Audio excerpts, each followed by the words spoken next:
안녕하세요. 이번에 국토종합계획을 말씀드렸습니다. 제5차 국토종합계획입니다. 제5차 국토종합계획이죠. 2040이죠. 2040. 예. 지난 시간까지 뭐였다고? 국토균형발전 프로젝트 예타 문제 그거 제가 말씀드렸을 거예요. 그러니까 순서적으로 봤을 때 예타 문제를 먼저 학습을 하신 다음에 예타 문제가 국토균형발전 프로젝트잖아요. 먼저 하신 다음에 전체 큰 그림을 보신 다음에 그 다음에 이제 제5차 국토종합계획, 그렇죠? 그리고 사실 지금 코로나 중국이잖아요. 코로나 때문에 조금 늦어진 감이 있는데 다음에 이제 뭐를 봐야 될까요? 우리가 앞전에 말했지만 종합계획 나오겠죠? 광역시, 그 다음에 종합계획 나오고, 그 다음에 도시 기본계획이 나오겠죠? 지자체별 기본계획. 그러니까 왜 지금 현재 2020년인데 요게 국토종합계획이 이미 진행되고 있잖아요. 그런데 지금쯤 원래 많은 그 도종합계획이라든지 도시기본계획이 나와야 되는데 아직은 나오지 않은 것 같아요. 지금 나오지 않게 그게 이제 나오겠죠. 그래서 순서적으로 보신다면은 요거 먼저 국토균형발전 프로젝트부터 먼저 학습을 하신 다음에 그 다음에 지금 오늘 다루는 국토종합계획 이거를 먼저 알아야 큰 밑거름. 왜 그럴까요? 2040년까지의 국토종합계획입니다.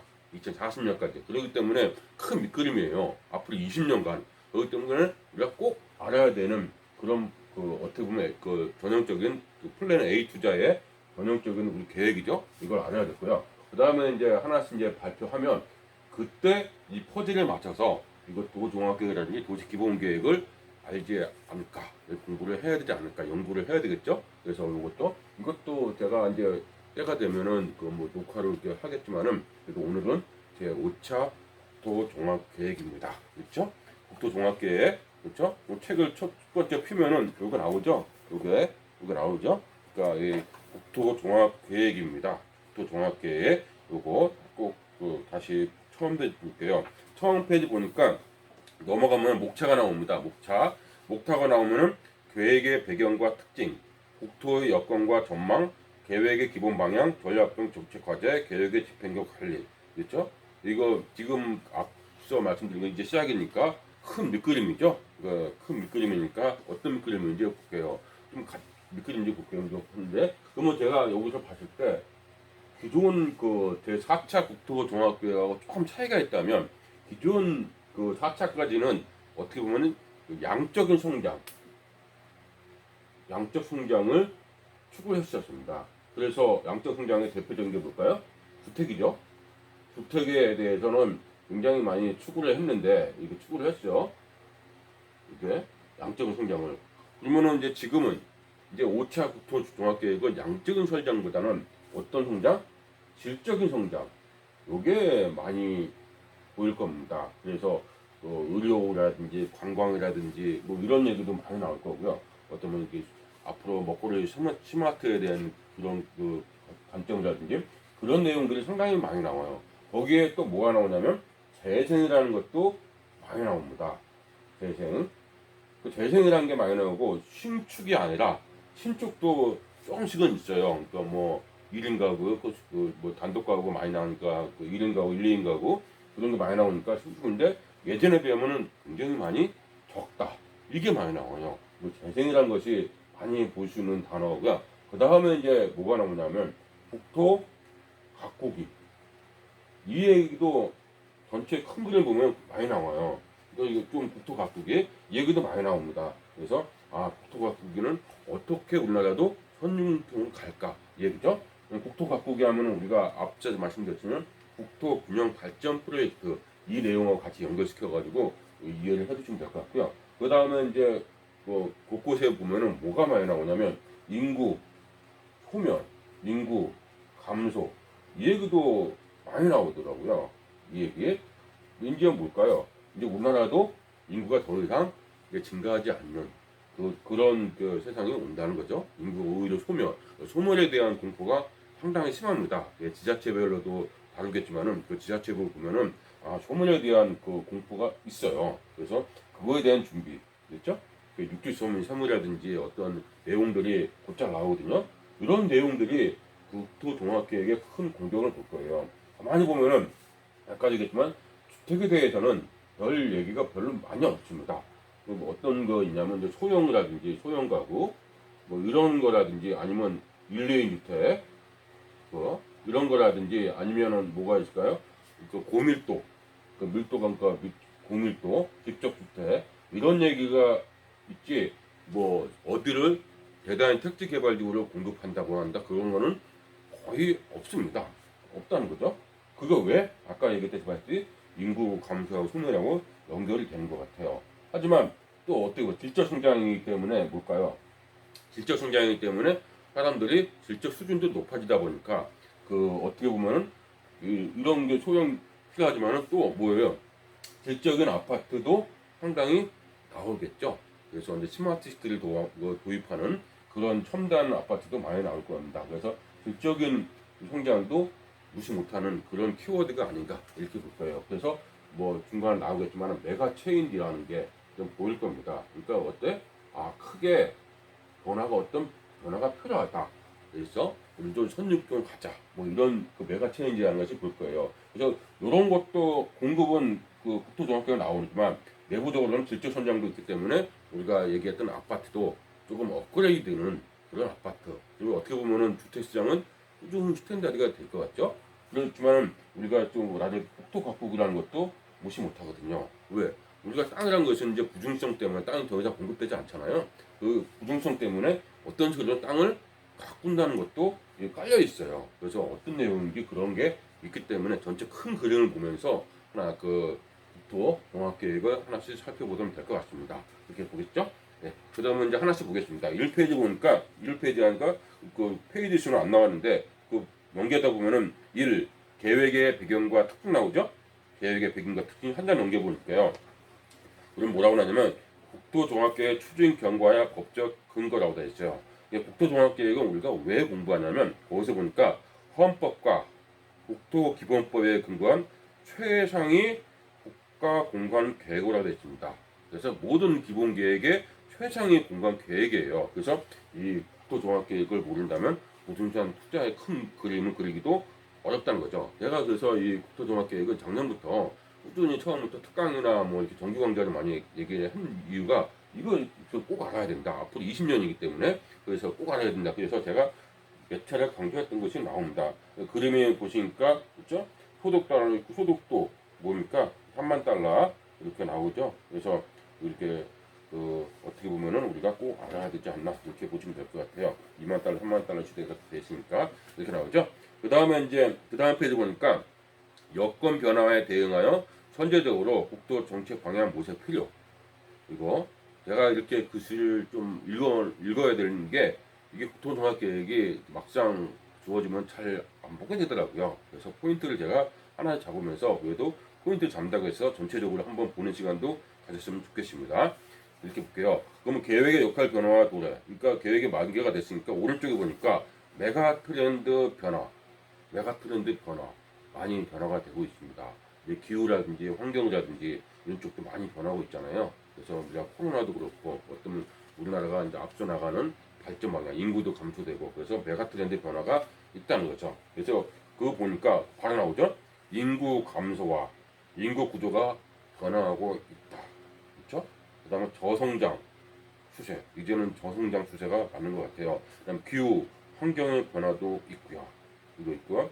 기술 혁신과 국토 생활 공간 진흥화, 기술 혁신, 이제 4차 산업이라든지 이런 상당히 많이 나오거든요. 4차 산업, 뭐 수소도시라든지 이런 많이 나옵니다. 그래서 그런 기술 혁신과 뭐 국토 생활 공간 진흥화, 그다음에 참여화 공권, 국내 정치 여건도 변화가 있습니다. 그래서 과거와는 달리 좀 새로운 세상, 우리가 경험하지 못한 그런 세상이 온다고도 많이 얘기를 하는 이유가 좀 보면서 아마 느껴지실 것 같습니다. 보시겠죠? 그 다음 페이지 보니까 국토의 국토 정책 방향과 전략을 선도하는 방향 제시자 역할을 강화한다 이거죠. 그래서 이제 소통 협력 계획이 나옵니다. 그래서 분석과 조사를 해서 꼭 보시면은 어떻게 역할을 강화하겠다 이런 얘기죠. 그럼 별다른 거고요.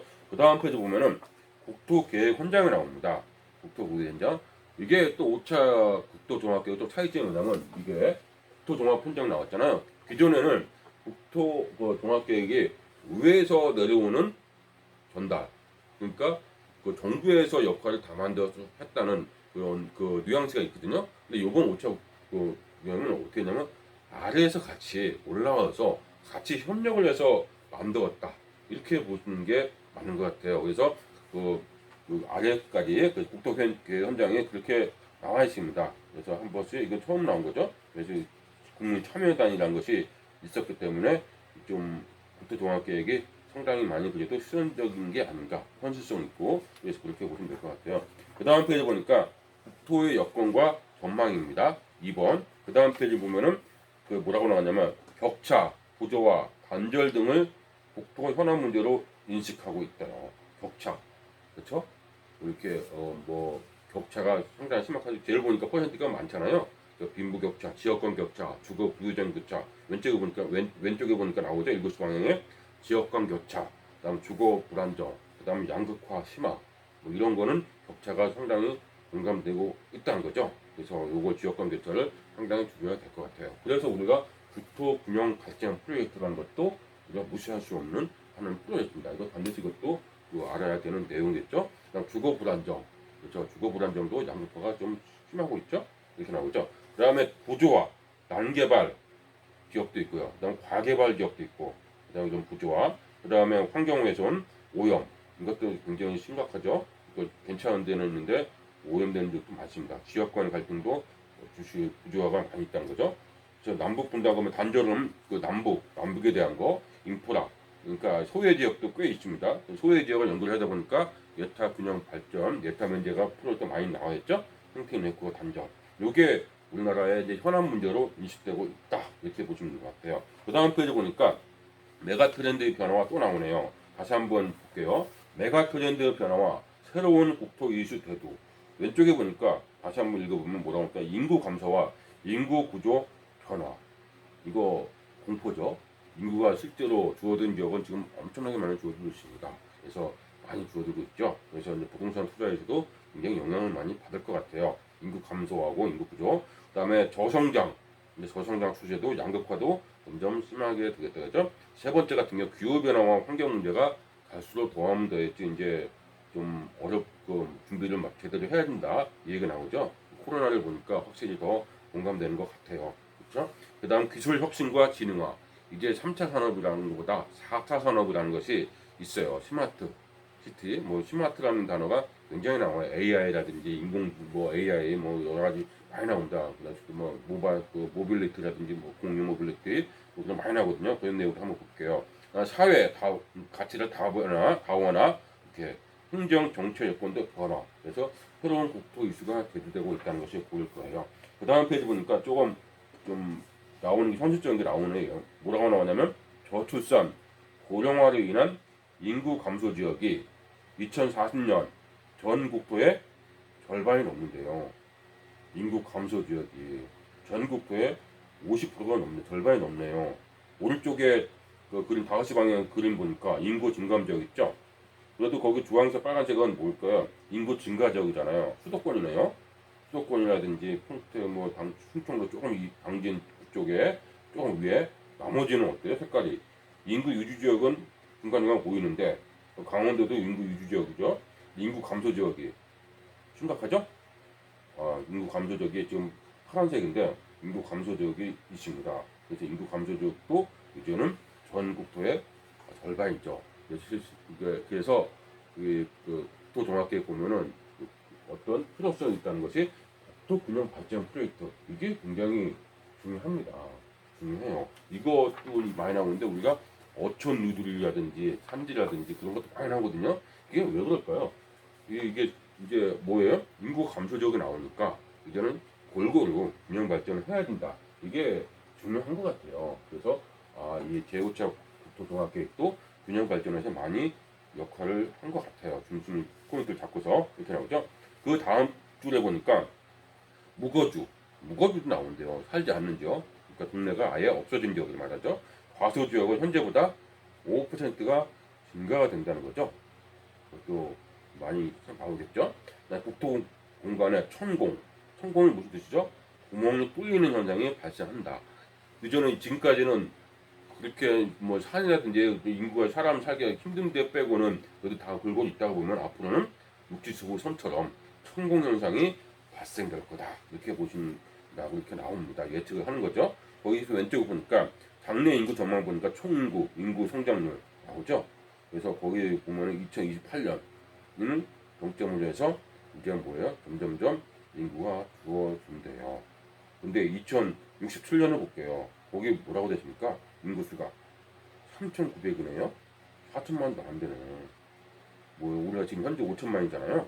근데 4천만도 안 된다고 하네요. 좀 굉장히 많이 줄어든다는 거죠. 그다음 왼쪽에 보니까 생산 가능 인구도 연령 구조가 점점점 낮아지는 거죠. 생산 인구도 많이 줄어들어요. 그래서 우리가 이제 많이 준비를 해야 되는 것이 이제 100세 시대니까 준비를 해야 되는 것이 이제 오랫동안 현역을 하는 것도 준비를 해야 되지 않을까. 그렇겠죠? 오히려 연령 구조가 낮아지니까 그렇게 나왔죠. 연령별 인구 구성기 보니까 오른쪽에 보니까 뭐예요?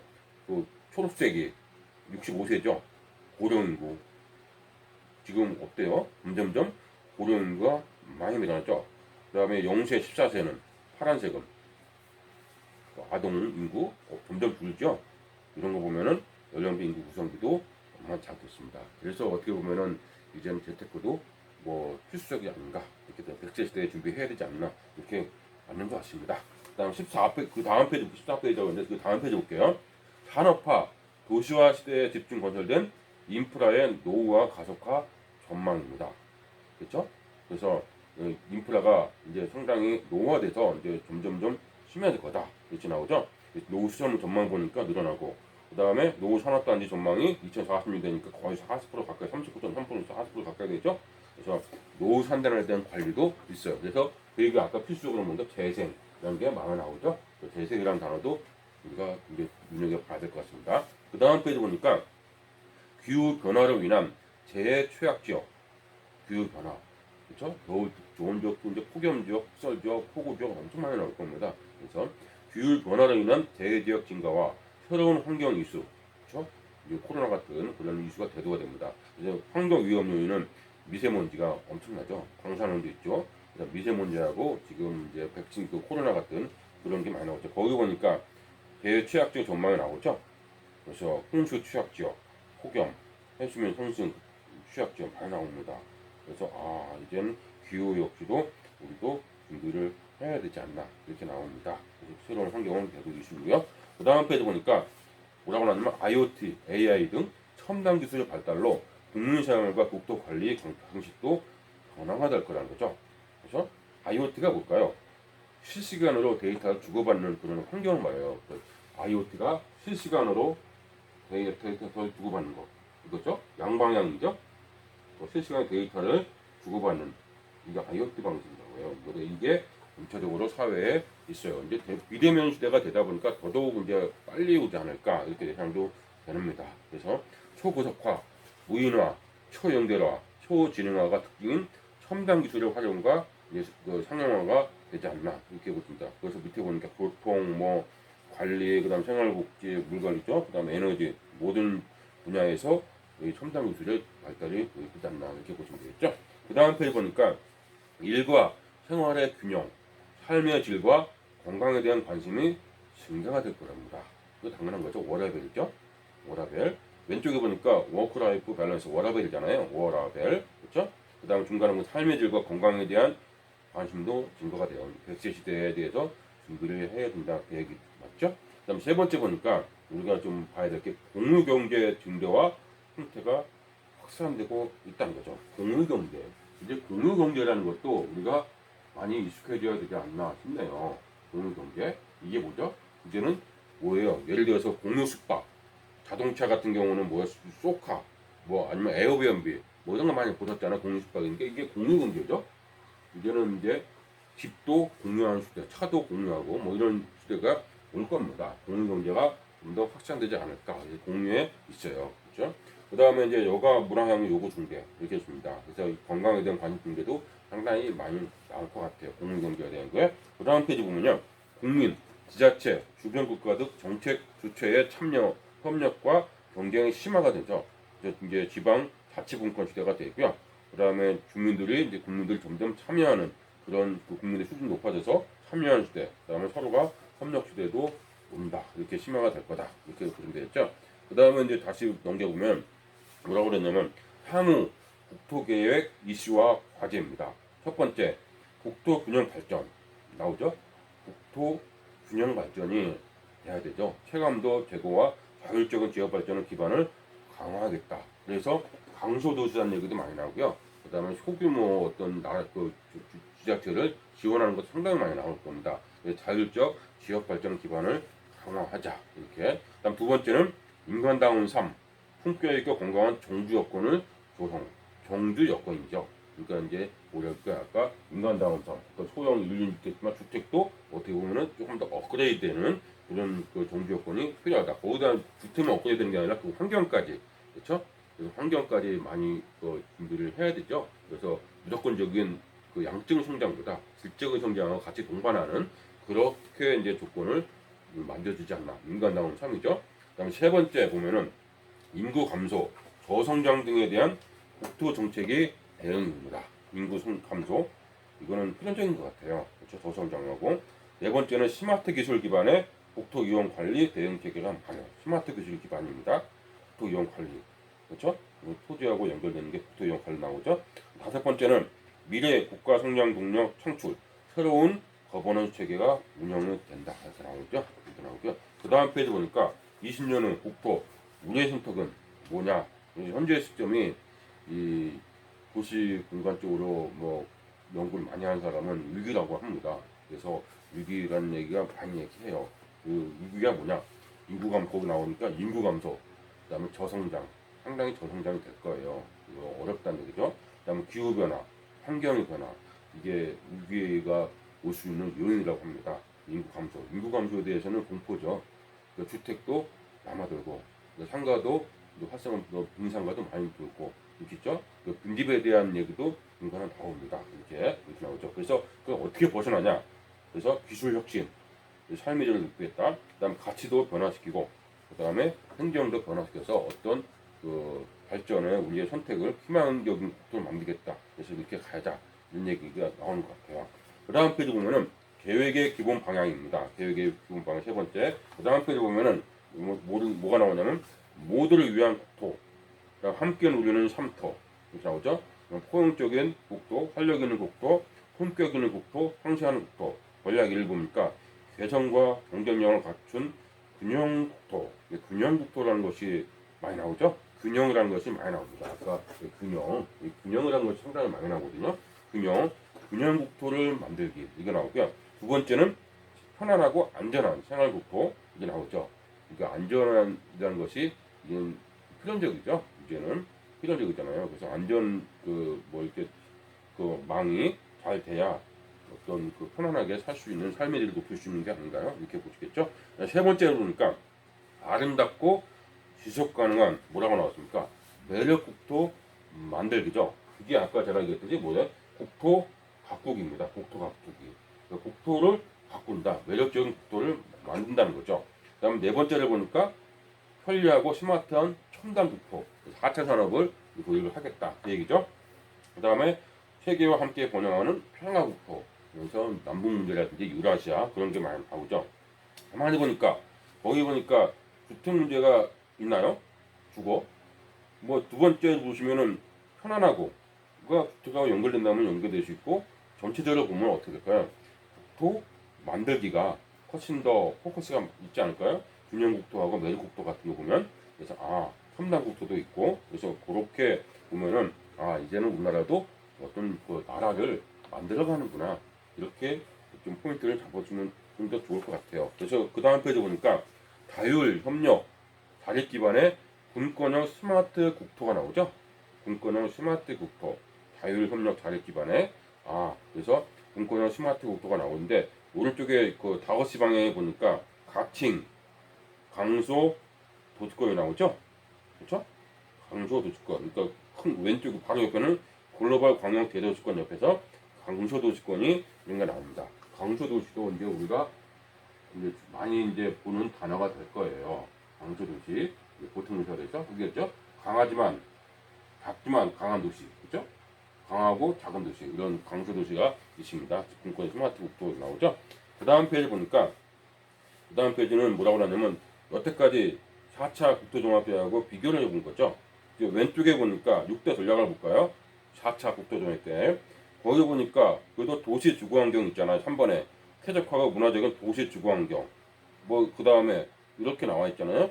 근데 주거환경이 이렇게 딱 있는데 오른쪽에는 그게 주거환경이라고 안 보여요. 오히려 오른쪽에 보니까 오히려 국토 만들기가 더 많이 있는 거죠. 그래서 국토종합계획은 이렇게 한번 비교도 같습니다. 그 다음 페이지 보면은 전략별 정책 과제입니다. 그 다음 페이지 보면은 그 다음에 개성과 경쟁력을 갖춘 균형 국토 만들기 첫 번째, 두 번째, 세 번째, 네 번째 이 제목들인데 하나씩 이제 볼게요. 그 다음에 넘기면 지역 특성을 살린 분권형 균형 발전입니다. 첫 번째부터 나온 거죠. 균형 발전. 그래서 대도시권, 수도권은 계획적으로 성장을 관리하고요.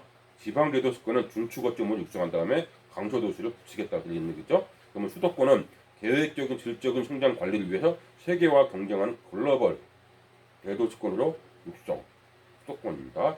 그 다음에 교통 이렇게 균형 발전 나오죠. 지방과 상생 발전 추진하고 균형 발전이라는 것은 아까 얘기했듯이 또 균형 발전 프로젝트하고 항상 연계를 시켜야 된다고 말씀드렸습니다. 그 다음 줄 보니까 지방 대도시권 뭐예요? 광역시죠? 는 인근 지역과 경제, 사회, 문화 등을 연계해 경제 능력은 중추 거점 기능을 관할하겠다. 되겠죠?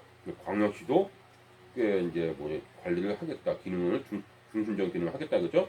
주변 지역과 광역 순환형 인프라 구축하고 그래서 네트워크를 강화한다. 그렇죠? 그 다음에 중소도시권은 그 옆에 바로 균형 생활 거점을 기능을 강화한다는 거죠. 그러니까 균형, 그렇죠? 혁신도시, 새만금, 균형 발전 거점으로 지속적으로 추진한다고 했습니다. 우리가 역시 많이 새만금에 대해서 많이 알지만 우리가 좀 그동안 간과했던 것이 뭐냐면 혁신도시입니다. 혁신도시가 많이 있잖아요. 이렇게 많이 보이죠? 혁신도시가 있는데 혁신도시가 우리가 새로운 관점을 한번 이제 봐야 되지 않나. 이게 왜? 이게 바로 뭐라고요? 강소도시하고 어떤 연결시킨다 이렇게 나오잖아요. 바로 밑에 보려고 나왔으니까 지역 여건에 적합한 다양한 중소도시 연계도시 강소도시권을 육성하고 나오죠. 그래서 혁신도시 연계형 나옵니다. 그래서 관광휴양자원 연계형 그다음 스마트 강조도시권 육성이 나오죠.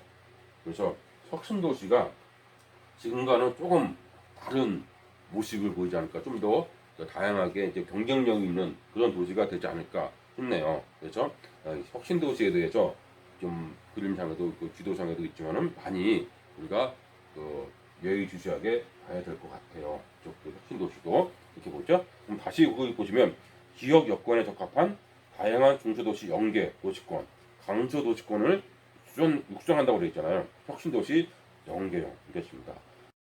그 다음에 농산, 어촌, 경주여건 개선. 농산, 농촌, 산촌, 어촌도 경주 여건을 개선시킨다죠. 대표적인 것이 뒤에 나오겠지만 어촌 누딜 300 프로젝트.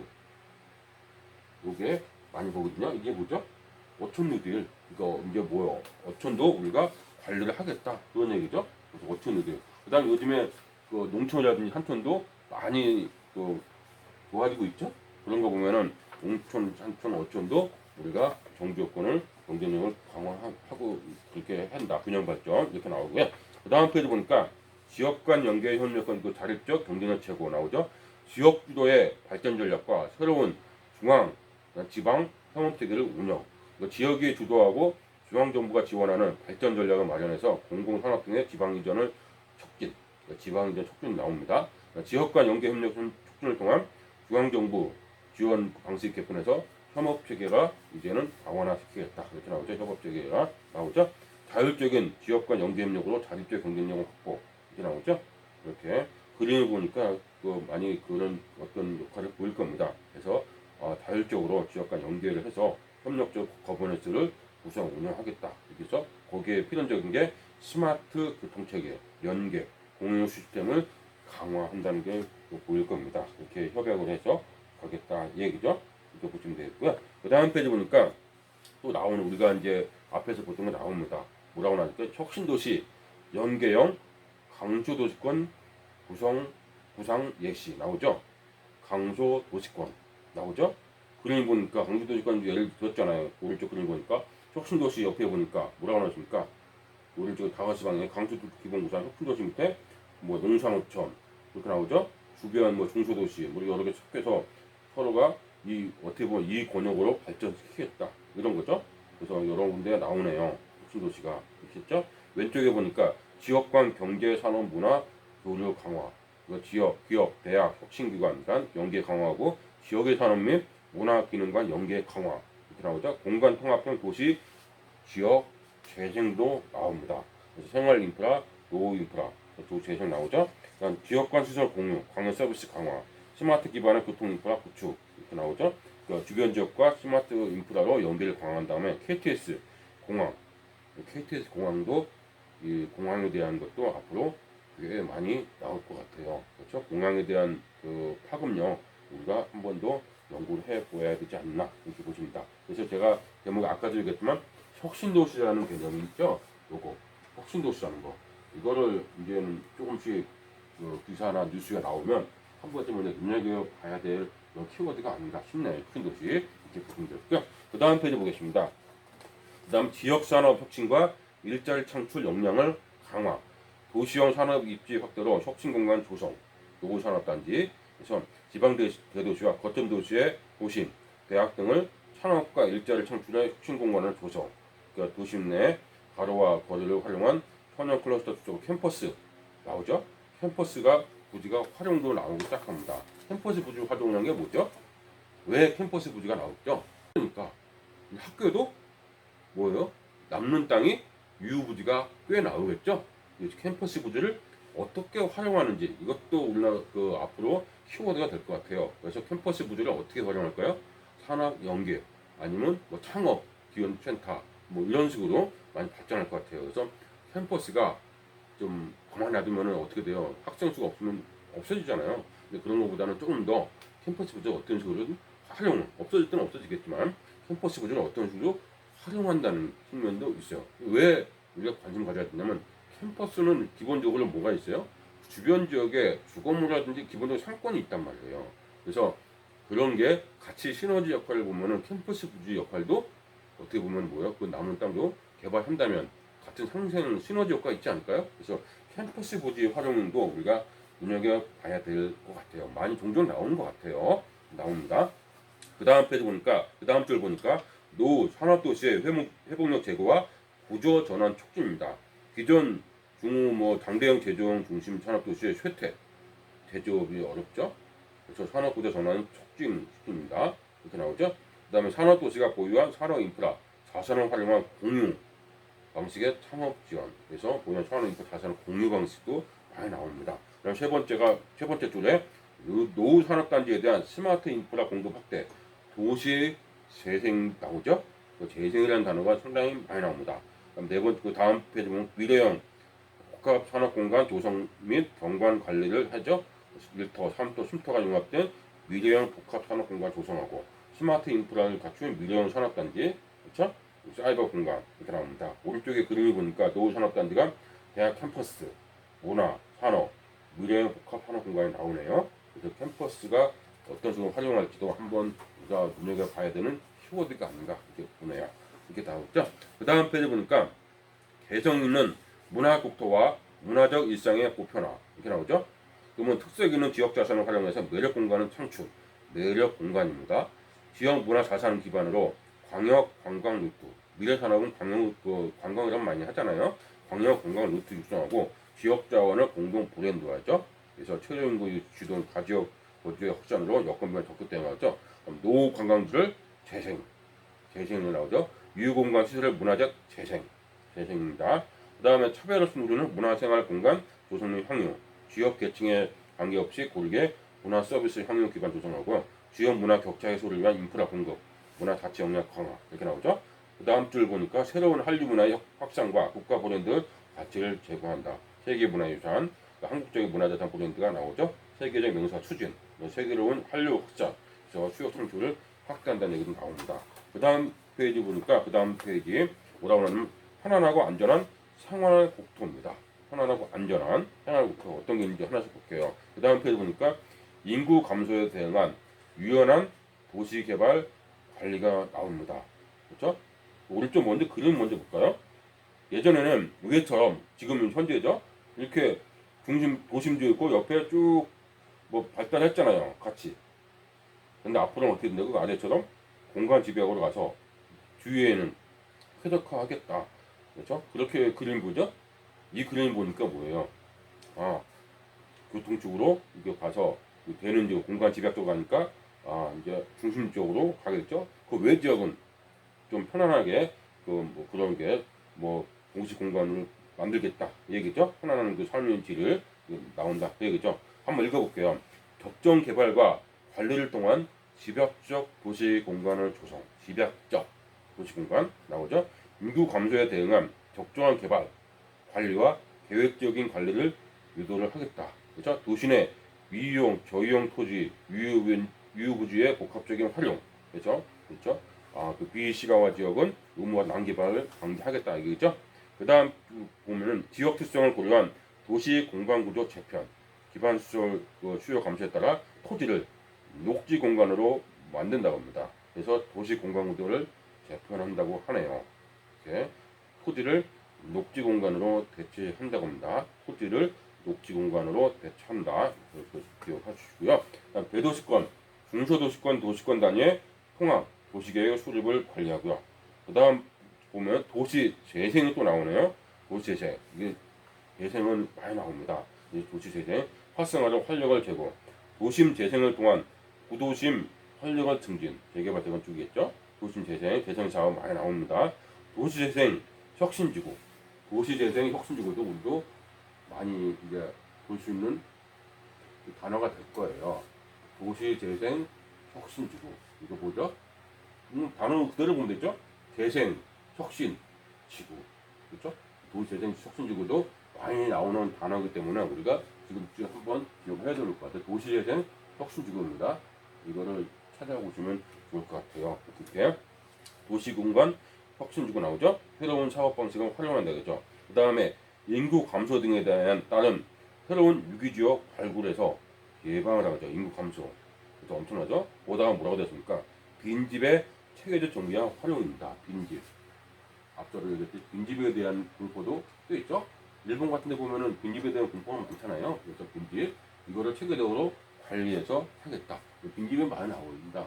농촌 같은 데는 뭐 비도시 지역 같은 데는 빈집이 상당히 많아요. 그래서 그걸 어떻게 관리할 건지도 우리나라 최대의 어떤 키워드가 될 것 같아요. 이게 빈집을 방치하면 안 되잖아요. 그래서 그렇죠? 빈집의 정확한 개념이 있죠? 법에 나왔잖아요. 1년 동안 거주하지 않으면 빈집이래요. 1년. 1년을 거주하지 않고 있어. 그러면 1년이라는 게 상당히 길잖아요. 그러니까 1년 동안 아무도 안 사는 집이 빈집이랍니다. 그러면은 뭐예요? 한 달, 두 달, 세 달 통계는 안 잡히겠죠? 뭐 1년 미만은. 그러니까 실질적으로는 훨씬 더 많은 거죠. 그래서 빈집에 대한 거 맞죠? 그러다 보니까 우리가 신문 방송이라든지 그 TV를 보면은 빈집에 대한 그 체험이 많이 나오잖아요. 체험 많이 나오죠? 왜 나올까요? 어떻게든지 그 어떻게 보면 정비를 활용을 해야 되는 거죠. 그래서 뭐도 나와요 요즘에 민박이라든지 뭐 에어비앤비처럼 어떤 활용 방안 이런 게 많이 나오는 게 이 빈집에 대한 정비 관리 차원에서 보는 것 같아요. 그래서 빈집에 대한 것도 우리가 한 번쯤은 생각 좀 해야 될 것 같습니다. 그 다음 페이지 보니까 모두 편안한 도시, 생활, 주거 공간을 조성 이렇게 나오죠. 그러면 모든 세대를 배려한 포용적인 도시공간 조성. 그래서 모든 세대, 그다음에 영유아, 청소년, 중장, 노인 등을 도시공간 설계 나오죠. 그다음에 사회적 약자를 고려한 도시생활 주거공간 조성 확대 이렇게 나오죠. 생활 SOC. 그다음에 두 번째 보니까 생활 SOC가 뭘까요? 생활 SOC 이것도 많이 나오는 단어거든요. 생활 SOC 이게 뭐죠? 예전에는 동사무소가 뚝 떨어지고 도서관 뚝 떨어지고 경찰서 뚝 떨어지고 이렇게 했단 말이에요. 그러니까 뭐예요? 불편했단 말이에요. 근데 생활 SOC는 뭐예요? 한 곳에 생활에 관련된 SOC 인프라를 한 곳에 모여놔서 주민의 편의를 편하게 하겠다. 그죠? 그래서 요즘에는 도서관 동사무소 같이 모여 있는 추세입니다. 그래서 오히려 쾌적하고 삶의 그 질도 높아지는 거죠. 그래서 생활의 SOC 접근에서 편안한 생활 공간을 조성한다. 그 얘기죠. 보육, 복지, 문화, 체육 등은 생활 SOC 확충, 접근성 제고. 그래서 국가기관 최소한의 해서 지원 방안이고, 그래서 지역 주민 주도의 생활 SOC 관리 이거 나오는 거죠. 이렇게 오른쪽 보니까 그림이 살짝 보이죠? 이렇게 보이고요. 그 다음 줄 보니까 인구 구조 변화를 고려한 다양한 주거 공간을 공급하겠다, 제공하겠다, 그죠? 1, 2인 가구 증가가 갈수록 늘어납니다. 엄청 많이 늘어나요. 나중에 보시면 알겠지만 1, 2인 가구가 뭐 절반 이제 가구 수의 절반이 된다고 하죠. 1, 2인 가구 중에 수요자별 소형주택 공급이라는 게 나옵니다. 그래서 공유형 주거용도 확장되고요. 그래서 이게 많이 나오죠. 아까 제가 했듯이 1, 2주택이라든지 소형주택은 많이 나옵니다. 그래서 공급 이게 유일하게 그래도 나오는 공급이죠. 소형주택. 소형주택은 많이 나오는데 기존하고 다른 소형주택이죠. 지금까지는 도시형 생활주택에서 좀 어떻게 됐을까요? 질적 양적으로 공급했지만 앞으로는 소형주택도 양적으로 공급되지 않을까 싶네요. 그렇죠. 그래서 그 다음에 고령자 건강 관리 등 복지 서비스가 결합된 고령자 복지 주택 확장. 이게 뭐죠? 노인 복지주택이죠. 노인 복지주택이 좀 법령 개조가 좀 필요하다는 것은 아실 거예요. 왜냐하면 분양받거나 실제 입주한 사람이 고령농이라는 거, 고령자만 된다는 거. 하지만 이제 좀 더 확장되게 정비가 필요하죠. 왜? 고령 인구가 갈수록 늘어납니다. 늘어나기 때문에 좀 케어라든지 어떤 생활 편의시라든지 뭐 그런 것이 정비가 되지 않나 이렇게 싶네요. 그 다음 페이지 볼게요. 포용적인 복지의 정착, 그렇죠? 수요자 맞춤형 주거 서비스 확대와 주거복지 사각지대 해소, 청년 신혼부부, 저소득층 등 생애 단계별 소득 수준별 맞춤형 지원 강화, 그래서 맞춤형 임대주택과 프로그램 지원, 공공주택 품질 서비스 제고 나오죠. 적정 주거 기준 도입하고 비주택, 그래서 지원을 하겠다. 장애인 등 이렇게 나오죠. 그 다음에 커뮤니티 기반의 살기 좋은 주거 환경을 조성한대요. 커뮤니티 기반 살기 좋은 서비스 이렇게 주고한답니다. 그 다음에 미래형 주거 서비스 확대. 이게 아까 제가 얘기했듯이 뭐죠? 질적인 성장, 주거 문화도 이제 메가트렌드에 필요해서 주택이 하죠. 어떻게 보면은 이제 소득 수준도 올라가고 국민들 수준도 많이 올라가다 보니까 미래형 주거 서비스에 대한 수요가 있어요. 그래서 이제 그 공급이 못 따라갈 정도죠. 그래서 강수면 주택, 모듈러 주택, 스마트홈, 뭐 세대 구분형 뭐 분리주택 이런 미래형 주택 보급 확대, 첨단 시설을 도입하는 그런 확대가 많이 나올 겁니다. 그래서 주차장하고도 연결되는 거, 제가 강의시간도 잠깐 쓰겠지만 나오는 거 있겠죠? 거버넌스 운영 나오고요. 그 다음 페이지 보니까 안전하고 회복력 높은 안심국토 조성이 나오죠. 국토관리 전 주기 뭐야? 방제체계 구축. 요즘 재난 발생하면 이제 그 컨트롤 타워를 해서 국토관리 전체를 관리하겠다, 구축하겠다 이거죠. 지역 특성을 고려한 통합적 방제체계 구축, 기후 변화로 인한 대형 복합재난 고동하고 지역별 재해 특성을 고려한 지역 기반 재난 관리 강화하고 재난 예방형 도시계획 적용으로 사각지대 재정하고 이렇게 나오죠. 그래서 나옵니다. 그래서 그 다음에 진령 국토 방제 기반 구축과 유지 관리 고도화, 스마트 기술을 활용해서 시설물 안전 유지 관리 고도화하고 국토 파이프라인 나오죠. 국토 라이프라인. 저는 파이프라인을 생각 많이 하는데 어쨌든 라이프라인, 가칭이라고 합니다.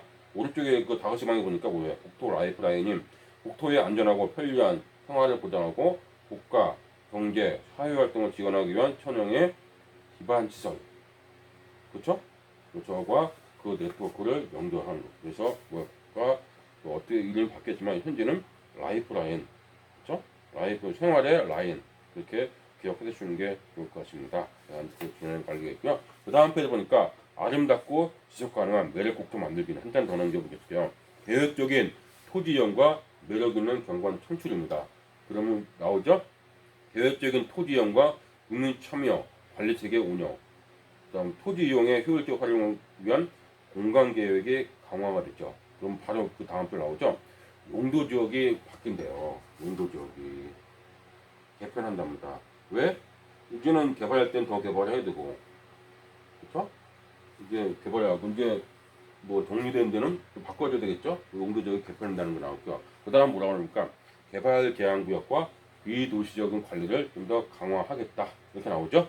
그래서 개발 그린벨트는 좀 더 관리하겠구나. 비도시적도 관리를 하겠구나. 왜? 난개발되면 안 되니까. 그렇죠? 그 다음에 개발 제한 구역은 미래를 위해서 남겨둔 땅이라고 하잖아요. 그래서 관리를 강화하겠다 이렇게 나오고요. 그 다음 줄을 보니까 공공 디자인의 역할 강화와 국토 도시 품격을 향상. 그래서 도시 전체의 품격 향상을 위해서 통합적 디자인 이제 꾸민다는 거죠. 매력 있는 그 디자인 꾸민다는 거죠. 경관을 위해서 경관이라는 것이 그래서 많이 나오겠죠. 그래서 이게 나오게요. 인프라와 그 다음에 인프라의 다기능화, 경관 차원화. 그래서 이제 뭐에 경관 관리 적용해서 아름다운 국토를 매력 있는 국토를 만들겠다 이렇게 나오죠. 그 다음 페이지 보니까 깨끗하고 지속 가능한 국토 조성이 나옵니다. 산, 강, 바다, 국토 관리 네트워크 강화죠. 그래서 연계형 그 생태주, 백두대가 비무장지대 자연공간 보전 관리 축도과 한반도 산줄기 연계해서 국토 관리 네트워크 강화하겠다. 연안과 그 해양 생태계 관리도 강화해죠. 이거 또 문화 관광하고 같이 연결될 것 같아요. 많이 되죠. 국토의 건강성 회복도 나오고요. 그다음에 나오는 게 미세먼지 저감을 위한 도시 공간을 조성, 산지, 공원 녹지, 농경지 등 자연자원을 연결하는 바람길 조성한대요. 그래서 미세먼지 분산 유도하고 그 다음 페이지 보니까 그 다음 줄 보니까 생활 밀착형 그린 인프라 확충 및 접근성 제고, 도시공원, 산책로, 도시숲 조성을 통한 그린 인프라가 나오네요. 그 다음 줄을 보니까 산림 연화를 통한 국민건강 인프라 있겠죠? 이게 앞으로 꽤 중요하죠. 코로나를 보니까 더더욱 중요한 것 같아요. 그 건강 관리에서 건강 인프라가 중요하다 이렇게 보시면 많이 나올 것 같아요. 그렇죠? 그 다음 주 보니까 기후 변화 대응과 국토 환경 정책 협력 강화, 기후 변화 대응과 국제적 협력 공제 확대, 제로에너지 건축물 확장, 수소, 전기, 친환경 자동차, 그래서 건축물, 교통 분야 온실가스 감축 목표를 하고, 그다음 기후 변화, 미세먼지, 해양, 소국경 환경 문제에 대해서 공동 대응 방식을 모색하자. 뭐 이런 것 나오죠. 이제 국토 연경 정책 협력 계속 이행하고, 그래서 그런 게 국토의 지속적 가능성을 확보하고 이렇게 나옵니다. 그 다음 페이지 볼게요. 국토자원의 미래가치 창출과 뭐예요? 활용도 제고, 토지와 산지 자원 나오네요. 토지와 산지 자원 나옵니다. 국공유지, 유효토지 자원의 활용, 관리. 그래서 공공토지 비축은 효율성을 제고하겠다, 비축하겠다. 산지의 파편화, 방지와 복원을 통해서 산림 생태계 조성, 산지의 문화 공간화, 국토의 정원화. 그렇죠? 산지도 이제는 뭐예요? 꽤 관리가 들어갔어요. 우리가 알게 모르게 됐지만 이 산지에 대해서 개발이 많이 어려워지고 있고요. 고전적으로 지금 많이 가고 있죠. 그래서 탄소 배출권이 뭐 여러 가지 많이 나옵니다. 그래서 산지에 대한 관리가 필요할 것 같아요. 더군다나 이제 폭우나 그런 쪽에서 우리가 상당히 열악하잖아요. 폭우나 폭염 열악하잖아요. 그래서 그런 것도 봤을 때 산지의 무분별한 그 개발보다는 그 보전 관리가 앞으로는 좀 더 강화되지 않을까 싶네요. 그래서 이런 거에 연구돼서 그래서 이제 산지도 가만히 보면은 그 매수도 많이 해요. 국가에서 산림청에서 그런 거 보면 산지도 본격적으로 관리하겠다는 것이 느껴지고 있습니다. 이렇게 보시면 되겠죠. 산림청 추천하고요. 그 다음에 수자원, 해양자원, 체계적인 수자 대응, 그 다음에 목적별로 용수 수요량 재평가 이런 거 나오는데 그 다음 줄 보니까 섬, 잠재력을 극도화 이게 나오죠. 그리고 뭐죠? 우리가 그 국토 균형 발전 프로젝트에서 나오잖아. 어디 남해안 기억나시죠? 다 연구하는 거. 남해안 그 경관, 남해안 쪽에 섬 잠재력을 확대합니다. 그래서 섬을 다 연결하는 거. 이제 관광에서 우리가 좀 크게 발전하는 그런 여력이 있습니다. 그래서 제가 그때 뭐라고 했습니까? 섬 목포에서 어디까지 쭉그 강원축 따라서 유라시아 연결되는 거 기억나시죠? 그래서 보시면 될 것 같아요. 같이 연결돼서 이거 이외에도 그 다음 이제 지역별로 다 나오니까 한 번씩 더 계속 이어서 보시면 되겠죠. 그 다음에 에너지 자원 볼게요. 에너지 전환형 국토 공간 조성, 수소수시 나오죠. 태양광, 신재생 에너지 시설의 효율적인 입지 관리를 이제 조성하겠다. 무분별하게 하면 안 되겠죠. 그래서 무분별하면 오히려 재해를 입잖아요. 이런 거. 에너지 시설 적정 입지와 분산형 에너지 시스템 실현 이게 나오고요. 그 다음 페이지 보겠습니다. 편리하고 스마트한 첨단 국토, 첨단 국토예요. 그 다음 한 장 넘을게요. 네트워크형 순환형 교통망을 완성.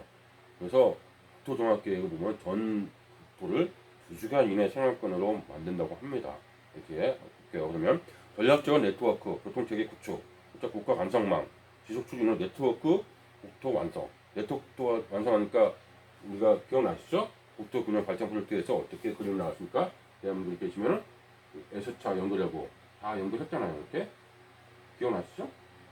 이렇게 나올 겁니다. 네트워크 국토 완성입니다. 도로 철도망의 단절 구간은 전부 연결하겠다 나오죠. 그 앞에서 그 프로젝트에서 봤습니다. 보안 강화하고 공항 항만의 스마트화, 그린화, 국제 경쟁력 확보. 공항 항만도 우리가 예의주시해야 될 키워드 중에 하나입니다. 이게 하고요. 대도시권 광역 순환형 교통망. 이게 우리가 너무 잘 알고 있는 GTS, 도시철도, 광역도로, 철도, 그렇죠? 이거 대도시권 교통 혼잡을 개선합니다. 이거는 우리가 잘 알고 있는 최대의 키워드가 되겠죠. 그다음 교통 인프라의 입체화, 복잡화, 그 교통수단과 환승 연계, 환승도 우리가 나와 있어요. 그래서 모빌리티 같은 것도 많이 나오겠습니다. 이렇게 나오죠. 그 다음 줄 보니까 교통, 물류 거점과 지역 발전 연계로 가치 극대화. 그래서 KTX, 공안, 항만 등 배후 지역을 개발한다네요. 배후 지역 개발한대요. 배후 지역입니다. 그래서 특히 공항, 항만 이쪽 한번 새로운 그 키워드가 많이 나올 것 같아요. 지역들 간에. 그래서 배후 지역 개발 나오죠. 그래서 우리가 토지 투자에서도 아니면 부동산 전체적으로도 관심을 가져야 될 키워드가 아닌가 싶네요. 다기능 서비스 거점을 육성한대요. 이렇게 나오겠죠? 오른쪽 보니까 통합적인 예산을 한답니다. 그 다음 페이지 보니까 전략적 인프라 관리와 포용적인 교통정책. 노 인프라는 격기 개량과 유지 관리 이렇게 나오죠? 그래서 이렇게 나오고 노 인프라는 일단 보행자 우선의 교통안전 인프라 개선, 교통사고 사망자 제로화. 그래서 요즘에 많이 나오잖아요. 5030 뭐 이렇게 나오고 차량 도로 등 안전시스템 개선, 자율주행 차량 확산에 대응해서 안전조치가 마련합니다. 자율주행 차량 많이 나오겠죠. 이제 교통약자, 취약적을 배려한 포용적 교통정책 추진. 그래서 노인, 장애인 등 교통약자를 위한 교통 이동수단 개발을 상용화한다는 거죠. 취약적 교통대책도 강화합니다. 이렇게 나오죠. 그 다음 페이지 보니까 미래형 혁신 교통체계 구축 나오죠. 스마트 교통, 물류체계 구축, 자율주행차, 수소 전기 자동차, 개인용 이동수단, 그렇죠? 에어택시도 나오네요. 새로운 교통수단에 대한 스마트 교통체계 구축입니다. 그렇죠? 그 다음에 이제 교통서비스 혁신, 첨단 기술을 활용한 교통환경 구축, 미래 스마트 물류기술 이거 나오죠? 그 다음 보니까 교통시설별 혁신 기반 구축, 도로는 자율주행차 상용화와 개인 간 이동수단 증가, 공유 모빌리티죠? 개인 간 이동수단, 공유 모빌리티. 우리가 많이 보이지 않나요? 요즘에 젊은 사람들이 역세권동에서 많이 타고 다니잖아요. 그래서 공유 모빌리티 보충과 따른 공간 정보를 지원 기관을 구축하죠. 그래서 이게 왜 나온 거야 결국 그죠? 소외 지역을 없게끔 한다는 거죠. 소외 지역 없게끔 어디나 쉽게 접근할 수 있는. 그래서 우리가 말하는 트램도 나오는 거 아니에요. 트램이 뭐예요? 지하를 안 뚫고 지상을 다니는 거잖아요. 트램도 많이 나온 것이 뭐야? 소외 지역을 최대한 없겠다. 그 얘기 뭐죠? 삶이 편안하게 만들어주겠다. 그 얘기잖아요. 공유 모빌리티 트램 얘기도 우리가 보시면 될 것 같아요. 됐죠? 그 철도는 고서비스 확대하고 항공은 다양한 유인, 무인 비행체 이렇게 나오죠. 그래서 하이퍼루프 등 새로운 개념의 교통시설을 구축한대요. 이렇게 나왔고요.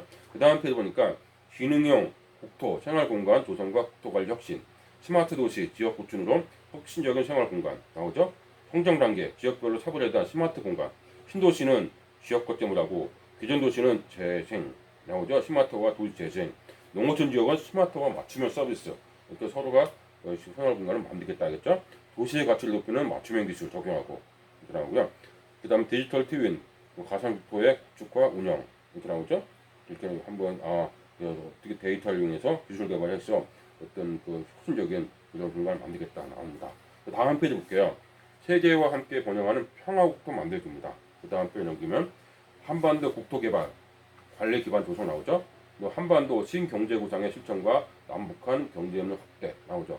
3대 경제 벨트가 나오네요. 거기 보니까 환서해 벨트, 그렇죠? 그다음 환동의 벨트, 접경지역 벨트 이 나오죠. 3대 경제 벨트는 우리가 그림으로도 우리가 알고 있어야 될 내용입니다. 환서해 벨트, 환동의 벨트, 접경지역 벨트입니다. 이것도 우리가 알아야 되겠죠. 그 다음에 그러니까 구체적으로 DMZ 나오고 에너지 자원 거 나오죠. 그래서 우리는 환수에 3대 경제 벨트도 우리가 눈여겨봐야 되는 것 같아요. 3대 경제 벨트. 이게 왜 눈여겨봐요? 2040년이잖아요. 2040년. 2040년 동안 국토 종합계 되니까 이거에 대한 그 키워드도 많이 나오지 않을까요? 그래서 우리가 눈여겨 봐야 된다는 얘기죠. 이렇게 보시면 될 것 같고요. 그 다음에 남북한 경제협력 지속 추진과 공동사업 추진 나오고요. 그 다음에 보면 남북한 교통인프라 연결 현대화, 도로 철도 성능 보건 현대화 나오죠. 경의선, 동해선 나오죠. 경의선, 동해선 나옵니다. 경의선, 동해선도 우리가 이제 알죠? 동해선 연결한다고 뉴스가 나온 것 같은데요. 그래서 나옵니다. 그래서 이것도 우리가 알아야 될 키워드 중에 하나가 아닌가 이렇게 보시면 되겠죠. 철도는 현대와 한반도 동아시아를 넘는 대륙간 연결 이게 유라시아거든요. 좀 뒤에 나옵니다. 그래서 거점도에서 연결하고요. 한반도 통합 항공망 구축으로 항공 경쟁력도 확보한다 이렇게 나오죠. 그 다음 페이지 볼게요. 나오면 바로 유라시아 나오죠. 대륙 연결 그래서 한반도 유라시아 교통 물류 네트워크 구축 대륙 연결 네트워크 나오죠. 유라시아 대륙횡단 부전역에서 출발하는 거 기억나세요? 그다음 목포에서 출발하는 거 기억나시죠? 서울에 출발하는 용산에 출발하는 거 이렇게 유라시아 대륙횡단 국제 수송 노선은 중국 횡단철도 그래서 연결합니다. 그래서 동아시아 철도 공동체 나오죠. 한반도 이렇게 나옵니다. 시베리아 철도도 확대한다는 거 이거는 유라시아 철도다 이렇게 되겠고요. 그 다음 페이지 보니까 이제 또 크게 그림 나오죠. 이제 한반도 유라시아 교통 물류 네트워크를 구축 나오죠. 대륙 연결 개방형 국토 네트워크 쪽으로 국가 경쟁 기반 강화 이제 그림을 한번 보시면 될 것 같아요. 그 다음 페이지겠죠. 그 다음 페이지 보니까 글로벌 대한민국의 네트워크 역량 강화 글로벌 교류 협력의 현도국가 위상 제고 동아시아 국가와의 경제 협력 확대 그래서 유라시아 그래서 중진 그래서 아시아 태평양 교류 협력 확대 나오죠.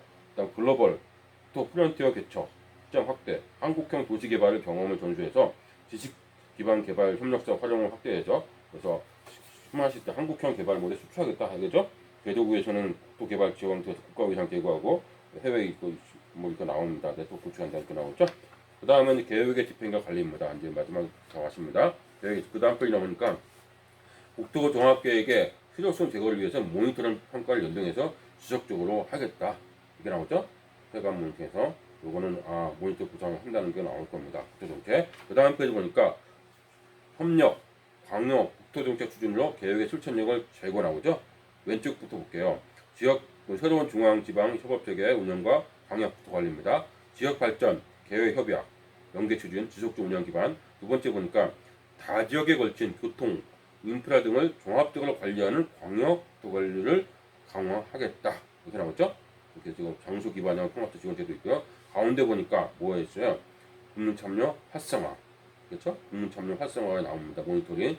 오른쪽에 보니까 계획관 종합성 확보와 정책 활류 강화. 그래서 보니까 지침 예시가 나오죠. 인구 감소가 지속되거나 지역 경제 위축이 심각한 지역들은 숙소에 대응하기 위한 청정 관리 방안을 마련하고 지역 내 유효 방지 공간의 활용과 적정 밀도 규모화를 검토해야 한다. 이게 나오죠. 이렇게 이거는 한번 좀 읽어보시면 될 것 같아요. 그래서 2019년에 나왔을 때 뭐라고 나왔냐면 6월 7일 작년이죠. 2019년 6월 7일 지역공청을 이렇게 네 군데서 했었어요. 그래서 7월달 10월째는 그 담구하고 그다음에 11월에 국토정책 심의 한 다음에 그다음에 국토정책위원 심의 국무회의 상정에서 그 국무회의 심의가 작년 11월쯤에 있었거든요. 그래서 대통령 승인을 받아서 올해부터 본격적으로 됐어요. 그래서 승인 받으면서 어떤 그 국토종합계획 전국적으로 조그맣게 이렇게 책자 형식으로 나왔어요. 그러니까 이 네 군데에서 하는 것보다 좀 축소형으로 많이 나왔거든요. 제가 보기에는 그 책을 보기보다는 그 책하고 이 내용하고 크게 차이가 없어요. 그러니까 그 책도 물론 한 번쯤은 보셔야 되겠지만 그 책을 보기보다는 요거 네 권의 그 있죠? 그 충청권, 호남권, 그다음 수도권, 그다음에 그 영남권, 보경권 요거 네 단계를 하나씩 살펴보는 것이 조금 더 도움되지 않을까 싶네요. 그래서 그렇게 도움되니까 이어서 계속 수업을 들으시면 될 것 같고요. 그래서 이렇게 보시면 되겠죠. 그래서 보시면 아시겠지만은 뭐예요? 수도권, 충청권,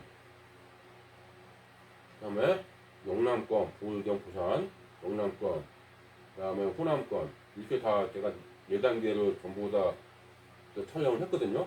이게 보시면 좋을 것 같고요. 끝까지 보셔야 될 거예요. 일단 중간중간에 어떤 그 편집도 해가지고 끝까지 보시면 전체 큰 그림을 그릴 수 있을 것 같아요. 근데 요거 다 이제 들은 다음에 우리는 뭐를 해야 될까요? 뭐요? 앞서도 제가 얘기했지만 뭐였을까요?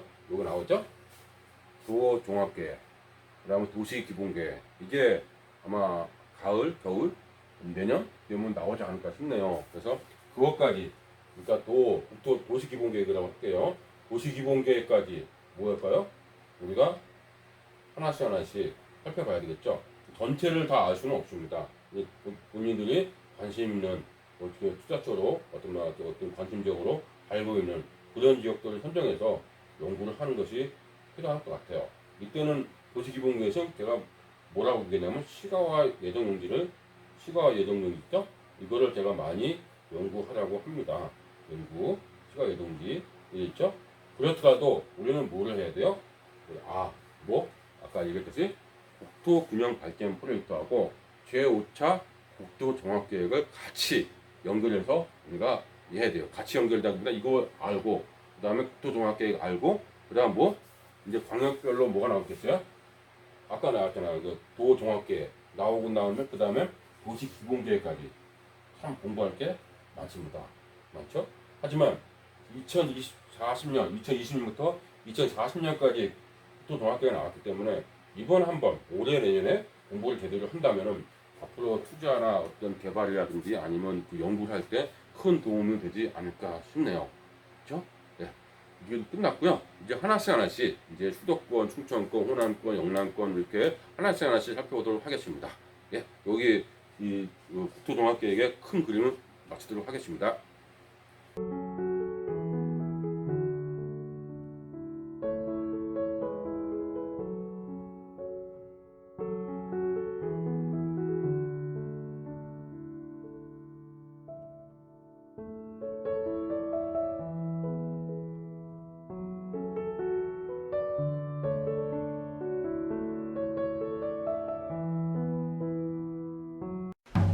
you